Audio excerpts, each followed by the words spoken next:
اللهم صل على محمد وعلى ال محمد كما صليت على ابراهيم وعلى ال ابراهيم انك حميد مجيد. اللهم بارك على محمد وعلى ال محمد كما باركت على ابراهيم وعلى ال ابراهيم انك حميد مجيد. آئیے بہشت زیور کی تعلیم میں ہم آگے بڑھتے ہیں. عقیدوں کا سلسلہ چل رہا تھا کہ ہمیں ہمارے عقیدے کیا ہونے چاہیے. تو ہم 15 عقیدے تک سن چکے تھے. آئیے 16 عقیدہ سنتے ہیں اور آگے بڑھتے ہیں. بسم اللہ الرحمن الرحیم. اللہ تعالیٰ نے کچھ جیووں کو نور سے پیدا کر کے ان کو ہماری نظروں سے چھپا دیا ہے. ان کو فرشتے کہتے ہیں. بہت سے کام ان کے حوالے ہیں. وہ کبھی اللہ کے حکم کے خلاف کوئی کام نہیں کرتے. جس کام میں لگا دیا ہے اس میں لگے ہیں. ان میں 4 فرشتے مشہور ہیں: حضرت جبریل علیہ السلام، حضرت میکائیل علیہ السلام، حضرت اسرافیل علیہ السلام، حضرت اسرائیل علیہ السلام. اللہ تعالیٰ نے کچھ جیووں کو آگ سے بنایا ہے. وہ بھی ہم کو دکھائی نہیں دیتے. ان کو جن کہتے ہیں. ان میں اچھے اور برے سب طرح کے ہوتے ہیں. ان کی اولاد بھی ہوتی ہیں. ان میں سب سے زیادہ مشہور دشت یعنی سب سے زیادہ جو خطرناک ہے، انسان کو پریشان کرنے والا ہے، وہ ہے ابلیس یعنی شیطان. عقیدہ 17. مسلمان جب خوب عبادت کرتا ہے اور گناہوں سے بچتا ہے اور دنیا سے محبت نہیں رکھتا اور پیغمبر صاحب صلی اللہ علیہ وسلم کی ہر طرح خوب تابعداری کرتا ہے تو وہ اللہ تعالیٰ کا دوست اور پیارا ہو جاتا ہے. ایسے شخص کو ولی کہتے ہیں. ایسے شخص سے کبھی ایسی باتیں ہونے لگتی ہے جو اوروں کو نہیں ہو سکتی. ان باتوں کو کرامت کہتے ہیں. آئیے آگے. ولی کتنے ہی بڑے درجے کو پہنچ جائے مگر نبی کے برابر نہیں ہو سکتا. یہ عقیدہ نمبر 18 ہے. اس کو بھی دھیان سے سنیے. آگے 19واں عقیدہ سنتے ہیں. ولی خدا کا کتنا ہی پیارا ہو جائے مگر جب تک ہوش و حواس باقی ہیں شرع کا پابند رہنا فرض ہے. نماز، روزہ اور کوئی عبادت معاف نہیں ہوتی. جو گناہ کی باتیں ہیں وہ ان کے لیے درست نہیں ہو سکتی. عقیدہ 20. جو شخص شریعت کے خلاف ہو وہ خدا کا دوست نہیں ہو سکتا. اگر ان کے ہاتھ سے کوئی اچنبھے کی بات دکھائی دے یا تو وہ جادو ہے یا نفس یا شیطان کا دھندا ہے.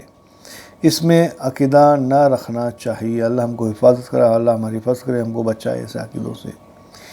عقیدہ 21. ولی لوگوں کو کچھ بھید کی باتیں سوتے جاگتے میں معلوم ہو جاتی ہیں.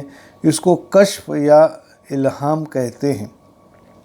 اگر وہ شرع کے مطابق ہیں تو قبول ہیں اور اگر شرع کے خلاف ہیں تو رد ہیں. آگے بڑھتے ہیں. عقیدہ نمبر 22. اللہ اور رسول صلی اللہ علیہ وسلم نے دین کی سب باتیں قرآن اور حدیث میں بندوں کو بتا دی ہیں. اب کوئی بات دین میں نکالنا درست نہیں ہے. جتنی بھی باتیں ہیں مکمل ہو چکی ہے. قرآن اللہ نے مکمل کر دیا اور دین اور شریعت آپ صلی اللہ علیہ وسلم پر مکمل کر دی ہیں. اب اس کے اندر کوئی نئی بات نکالی، نئی شریعت کو نکالنا چاہے تو یہ جائز نہیں ہے اور درست بھی نہیں ہے. ایسی کوئی بات کو نکالنے کو بدعت کہتے ہیں جو بہت ہی بڑا گناہ ہے. اللہ ہماری حفاظت فرمائے. اللہ تعالیٰ نے بہت سی چھوٹی بڑی کتابیں آسمان سے جبریل علیہ السلام کے معرفت بہت سے پیغمبروں پر اتاری تاکہ وہ اپنی اپنی امتوں و ماننے والوں کو دین کی باتیں بتائیں، سنائیں. ان میں 4 کتابیں بہت مشہور ہیں. توریت حضرت موسیٰ علیہ السلام کو ملی، زبور حضرت داؤد علیہ السلام کو، انجیل حضرت عیسیٰ علیہ السلام کو اور قرآن ہمارے پیارے پیغمبر محمد صلی اللہ علیہ وسلم کے اور ملی ہے جو آخری کتاب ہیں. اب کوئی کتاب آسمان سے نہ آئے گی. قیامت تک قرآن مجید ہی کا حکم چلتا رہے گا. دوسری کتابوں کو گمراہ لوگوں نے بہت کچھ بدل ڈالا ہے مگر قرآن مجید کی حفاظت کا اللہ تعالیٰ نے وعدہ فرمایا ہے. اس کی کوئی بدلنے کی طاقت نہیں رکھتا. اللہ خود فرماتے ہیں کہ کسی میں طاقت نہیں ہے. آگے بڑھتے ہیں. عقیدہ 24. ہمارے پیغمبر صلی اللہ علیہ وسلم کو جس مسلمان نے دیکھا ہے ان کو صحابی کہتے ہیں۔ ان کی بڑی بڑی بزرگیاں آئی ہیں، سب سے محبت اور اچھا گمان رکھنا چاہیے، مگر ان کا آپس میں کوئی لڑائی جھگڑا سننے میں آئے تو اس کو بھول چوک سمجھ کے ان کی کوئی برائی نہ کریں۔ ان میں سب سے بڑھ کر 4 صحابی ہیں۔ حضرت ابو بکر صدیق رضی اللہ تعالیٰ عنہ حضرت پیغمبر کے بعد صلی اللہ علیہ وسلم کے بعد ان کی جگہ پر بیٹھے اور دین کا بندوبست کیا، اس لیے پہلے خلیفہ کہلائیں۔ تمام امت میں یہ سب سے بہتر ہیں۔ نبی کے بعد آپ صلی اللہ علیہ وسلم کے بعد ہمارے پیغمبر کے بعد اگر سب سے کوئی بہتر ہے تو حضرت ابو بکر صدیق رضی اللہ تعالیٰ عنہ، جو آپ صلی اللہ علیہ وسلم کے بعد بیٹھیں اور امام بنے اور پہلے خلیفہ کہلائے۔ ان کے بعد حضرت عمر رضی اللہ تعالیٰ عنہ یہ دوسرے خلیفہ ہیں۔ ان کے بعد حضرت عثمان رضی اللہ تعالیٰ عنہ یہ تیسرے خلیفہ ہیں، اور ان کے بعد حضرت علی رضی اللہ تعالیٰ عنہ یہ چوتھے خلیفہ ہیں۔ عقیدہ نمبر 25، صحابی کا اتنا بڑا رتبہ ہے کہ بڑے سے بڑا ولی بھی ادنا درجے کے صحابی کے برابر مرتبہ نہیں پہنچ سکتا، نہیں رکھ سکتا، کہ نبی کے بعد اگر کسی کا بڑا مرتبہ ہے تو وہ ہے صحابی رضی اللہ تعالیٰ عنہ کا مرتبہ ہے، اور ولی سب سے آخر میں ہے۔ ولی کو ہم اس درجے تک نہیں سمجھ سکتے، نہیں مان سکتے ہیں، نہیں بول سکتے ہیں، کیونکہ صحابی کا درجہ نبیوں کے بعد ہے اور ولی کا درجہ آخر میں ہے۔ آگے بڑھتے ہیں۔ پیغمبر صاحب کی اولاد اور بیویاں سب عزت کے قابل ہیں۔ اولاد میں سب سے بڑا مرتبہ حضرت فاطمہ رضی اللہ تعالیٰ عنہا کا ہے، اور بیویوں میں حضرت خدیجہ رضی اللہ تعالیٰ عنہا اور حضرت عائشہ رضی اللہ تعالیٰ عنہ کا ہے۔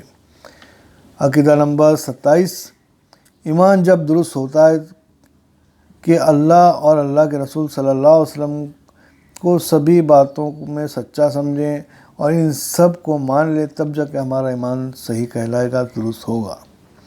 اللہ اور اللہ کے رسول صلی اللہ علیہ وسلم کی کسی بات میں شک کرنا، ان کو جھٹلانا یا اس میں عیب لگانا، یہ اس کے ساتھ مذاق اڑانا، یہ سب باتوں میں ایمان جاتا رہتا ہے۔ اللہ ہماری فضل فرمائے کہ ایسی باتیں ہم سے ہوتی رہتی ہیں کہ آگے بھی ہم اپنے آپ کو بچانے کی کوشش کریں، اس سے حفاظت کرنے کی اپنے آپ کو کوشش کریں تاکہ ہمارا ایمان قائم رہے۔ اگر ایسی باتوں میں ہم لگے رہیں گے تو کیا ہوگا کہ ہمارے دل سے ایمان کب نکل جائے گا ہم کو پتہ تک نہیں چلے گا، اور شیطان اسی کی محنت کرتا ہے۔ اللہ ہم سب کی حفاظت فرمائے۔ اللہ تعالیٰ کہنے سننے سے زیادہ عمل کی توفیق فرمائے اور دوسروں تک پہنچانے کی توفیق فرمائے۔ آگے آنے والے درس میں انشاءاللہ ہم سنیں گے عقیدہ نمبر 28، 29 اور 30، اور آگے جو بھی ہیں انشاءاللہ سنیں گے۔ سبحان اللہ و بحمدہ، سبحانک اللہم و بحمدک، ونشہد ان لا الہ الا انت ونستغفرک ونتوب الیک۔ سبحان ربک رب العزۃ عما یصفون، وسلام علی المرسلین، والحمد للہ رب العالمین، آمین یا رب العالمین۔